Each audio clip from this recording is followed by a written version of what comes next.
Hi everybody, how y'all doing today? Hey, what you're about to see is the progress I made yesterday working on the new motorbike, and I just wanted to interject a little forward into the video, thanking all my new subscribers and thanking everybody that views the videos, and let you know I appreciate you guys. So thank you very much. And the comments, I love that. Keep them coming. It looks like it's going to be a beautiful day today. I'm going to try to get out here and do a little bit more stuff today. But I'm going to go ahead and put this video out there just so you can see what I did yesterday. Alright? Okay. So, here we go. Let's take a quick look at the fleet while we're here. Herbie, the KLX 185, this Suzuki 230 quad. Still haven't completely made up my mind what I'm going to do with that. I'm still thinking about scarfing parts off of it to fix up the go-kart with suspension. And I may steal some of the lights and switches and stuff for the motorbike. I just don't have any interest in rebuilding that motor. I'm sure it'd probably be worth it, but it's been sitting disassembled out in the weather, and every nut and bolt on it is rusted up. And I don't know. Then we have the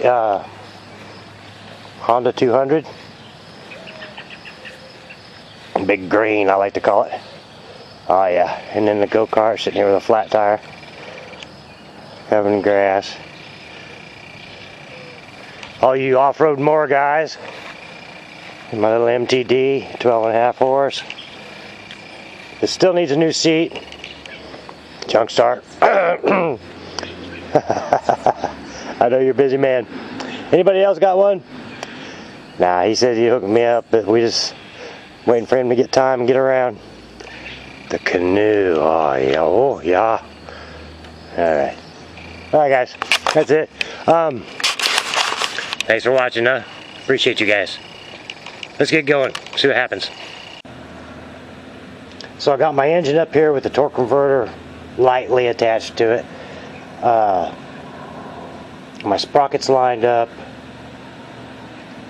Figured out where my motor center is, where my bolt holes will be, how wide my front rails are going to be, the lengths of my front bottom rails, and the back of the hardtail where it comes up and back together. Got these pipes cut.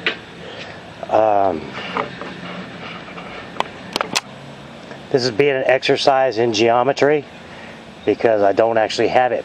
Even though that looks like that would be right, that's not how it's going to be. I'm just doing that to get measurements. And I had considered keeping the bottom rails something like that, and it would have been fine, except for the Kickstarter assembly is throwing a wrench in the spokes there, and so I had to rethink that and make them wider, just because the way it's going to have to hang out to the side and need support under it. And then we've got today's cheat sheet with all my little notes, and I don't know if you can see that or not, but believe it or not, there's notes on that paper. You might be able to see it, I don't know. Got my motor mount height, what it takes to get this to clear the bottom rails and the deck, how long my pipes will be that I need to bend for the under part of the frame, and the tail end part like I was telling you. So that's where I am for now. That's where I am for now. I'm getting ready to bend these pipes. These angles are going to be a lot less severe than what I was trying to do before. I think where the bottom of the rail goes up in front of the engine is only like a 15-degree angle, which is actually, this is 180, so that's going to be like a 165, just barely bent at all. And the ones on the top, I am making them, instead of just a blunt 45, I figured out what the angle of that seat is, so it'll kind of contour and match. And that's like a 60, and vice versa off the 180 is like a 120, so it's just barely gonna bend. And So I should have a lot better results, and I'm not trying to be so extreme. It's just going to take a little bit. It shouldn't stretch the pipe out and kink it and do all the stupid stuff. Anyway, that's where we're at, and I'll let you know when we get to it. Alright? Alright. Hang on. Okay, guys. I have success to speak of. Don't get distracted by the awesome scooter. Yet, pay your attention more to the items on the table. There we go. Now I get you focused in here a little bit on what we're doing. Alright, hang on a second. Let me get that out of the way so we can get down to the nitty-gritty. Alright, that's better. Now then, what I want to show you is that I've bent the, I don't know what you can see here. Sorry.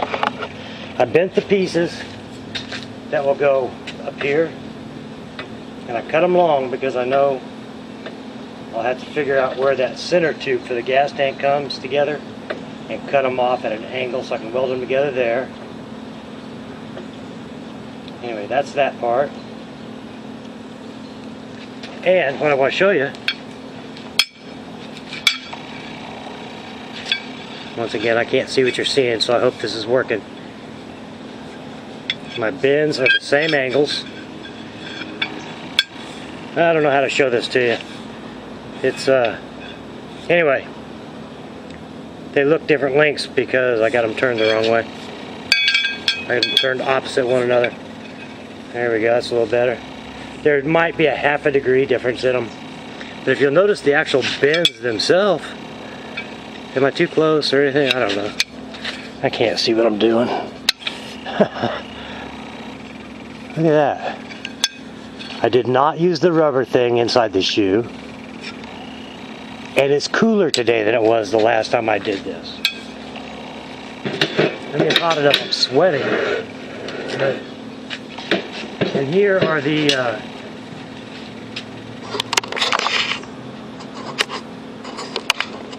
sorry. Always fidgeting with the camera, I know. These will be the bottom rails for the frame and the up sweeps for the neck.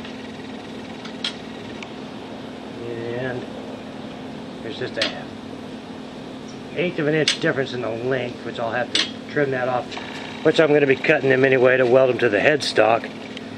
But my point here I'm trying to show you, and I don't think you're being able to see it, is the fact that the angles are amazingly similar. The bends. Whoa. Whoa. What the heck? And these are more severe bends than the 45s. These are 60s. Those were 30s, which that was, I wasn't even worried about that, but I was concerned about these. This is more than a 45, but not quite a 90. But look at that. I think the cooler temperature helped me. Plus, I think being fearful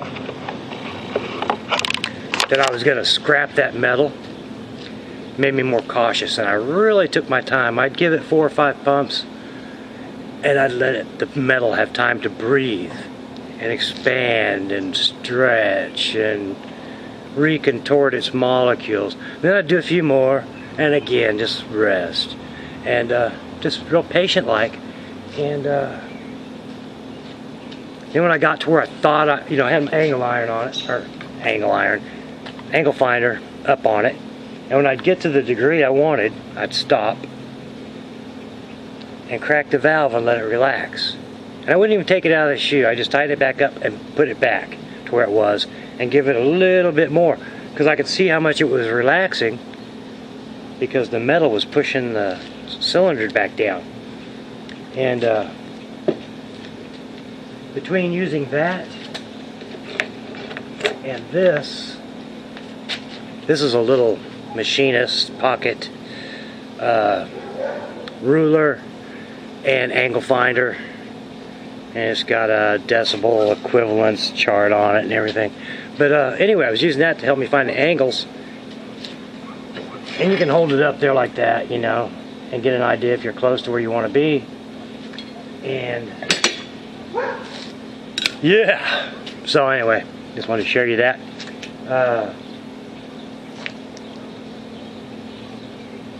So I got my work cut out for me. I gotta start prepping these ends to be welded onto here. Be welded.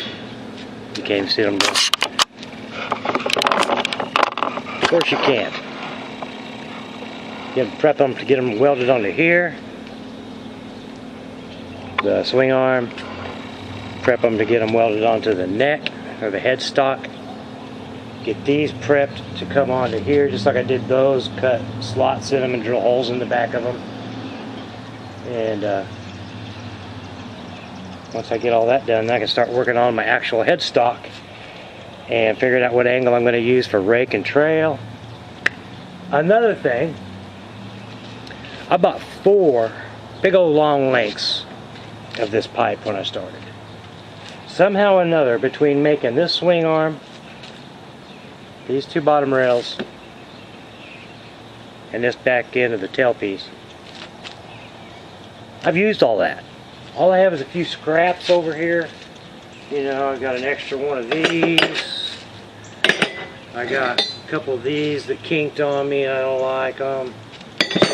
I got some experimental pieces. And I got a couple of little short remnants. So when they tell you if you're going to build a bike, make sure you have, you know, I have a couple of, I got a 5-foot length and a 3-foot length of that stuff left, which will be enough for my backbone, but I don't have enough to make the front end out of. So yeah, how about that, huh? It's always something. Just always something, huh? Right. It's okay. Such is life. Alright, I'll see you guys after I get some more done. Alright, thanks for watching. So I got my bottom rails measured out. I tack welded some angle iron to them just to keep them where I want them at the right distance. Tack welded it up here at the headstock area, just to keep it from moving around while I'm doing stuff with it. Because maintaining that distance right there is crucial. Oh, that weld didn't take. Let me do that again. Okay. Anyway, that's what I'm doing. That's what I'm doing, man. And the storms are blowing in. We've been calling for a heavy storm for the last 3 days, and I think it may have finally arrived. It's yucky everywhere you look. The wind's blowing, I can smell the rain. You know what I mean? So, yeah. I'm gonna put a spot weld on that one that I just realized didn't take good. And gradually start finessing everything back in case it does come bucket loading down on me. I don't get trapped and get soaking wet. Plus I don't want to have my welder out here in the rain. You know what I mean? Put the scooter up, all this stuff.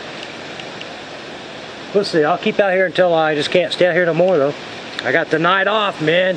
One of the guys come up to me the other day and said, hey, you want Monday night off? I'm like, yeah, that'd be swell. And they called me at home yesterday and said, oh, some files didn't come in, so you don't have any work tonight. Do you want to take the day off or do you want to work at the department? I'm like, are you kidding me? Of course I want the night off. You guys have been working me like a dog. Alright, so that's what's up for now. Alright guys, see ya. Thanks.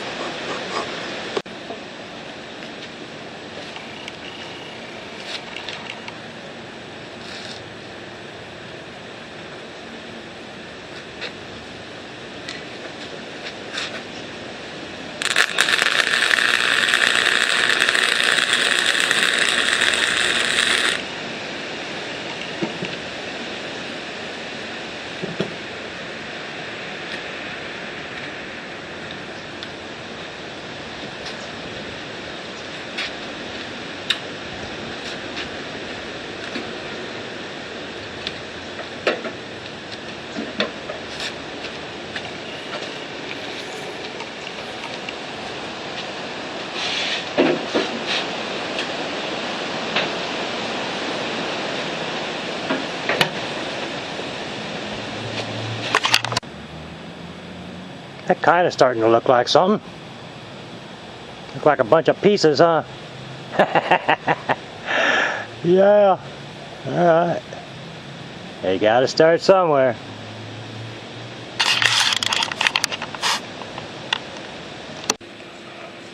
Yeah. Yeah. I just got that propped up there so you can get an idea of what it's looking like. Here's the other angle of it. Of course, I'll have to mark these and cut them where they cross, right in the center of the whole thing, because that backbone will come right down through there and they'll get welded to it. I cut them long just for that reason, to make sure I had enough. I didn't mean to cut them that much too long, but sometimes it's better to give yourself a little slack. Oh yeah, I still got to drill the holes in it so I can, what do they call it, spot weld, not plug weld them to the axle plate. I haven't welded this part to the bottom yet either, because I still want to flip this over and cut a groove in the bottom, because I'm going to make a